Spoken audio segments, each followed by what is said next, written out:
Thalassery Mahe bypass പ്രധാനമന്ത്രി നരേന്ദ്രമോദി നാടിന് സമർപ്പിച്ചു. അതേസമയം ഉദ്ഘാടനത്തിന് മുൻപേ രാഷ്ട്രീയ പോരും ഉടലെടുത്തു.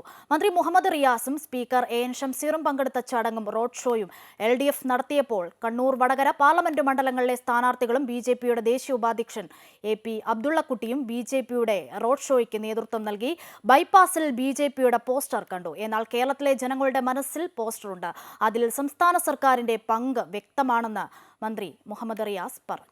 പതിറ്റാണ്ടുകൾ നീണ്ട വടക്കേ മലബാറിന്റെ കാത്തിരിപ്പാണ് ഇന്ന് സഫലമായത്. തലശ്ശേരി മാഹി ബൈപ്പാസ് പ്രധാനമന്ത്രി ഉദ്ഘാടനം ചെയ്തു. 5 ദിവസത്തെ ട്രയൽ റണ്ണിനൊടുവിലാണ് ബൈപ്പാസ് ഇന്ന് രാഷ്ട്രത്തിന് സമർപ്പിച്ചത്.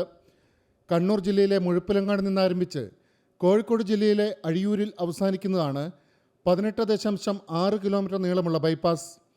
തലശ്ശേരി, മാഹി എന്നീ ടൗണുകളിൽ പ്രവേശിക്കാതെ ദേശീയപാത വഴി കടന്നുപോകാൻ ബൈപ്പാസ് തുറക്കുന്നതോടെ സാധിക്കും. 893 കോടി രൂപയാണ് ബൈപ്പാസിന് മതിപ്പ് ചെലവ് പ്രതീക്ഷിച്ചത്. പക്ഷേ പണി പൂർത്തിയാകുമ്പോൾ 1300 കോടി രൂപയോളം ചെലവായി. 45 മീറ്റർ വീതിയിലാണ് റോഡ്. ഇരുഭാഗത്തും 5.5 മീറ്റർ വീതിയിൽ സർവീസ് റോഡുമുണ്ട്. ഒന്നാം പിണറായി സർക്കാരിൻ്റെ കാലത്താണ് സ്ഥലമെടുപ്പ് പൂർത്തിയാക്കി 2018 പ്രവൃത്തി ആരംഭിച്ചത്. അതേസമയം പദ്ധതിയുടെ പിതൃത്വമേറ്റെടുത്ത് BJPയും LDFും ബൈപ്പാസിലൂടെ റോഡ് ഷോ നടത്തി.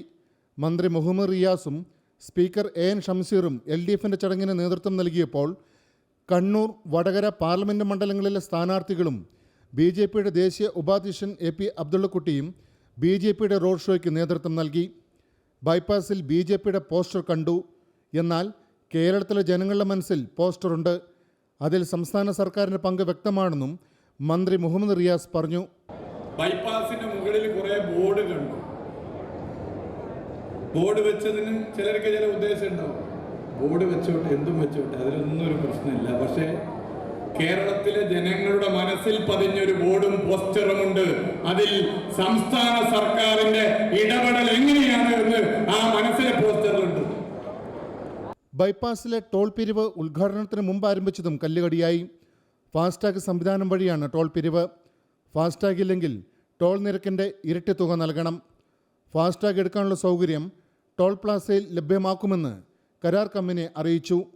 അമൃത ന്യൂസ്, കണ്ണൂർ.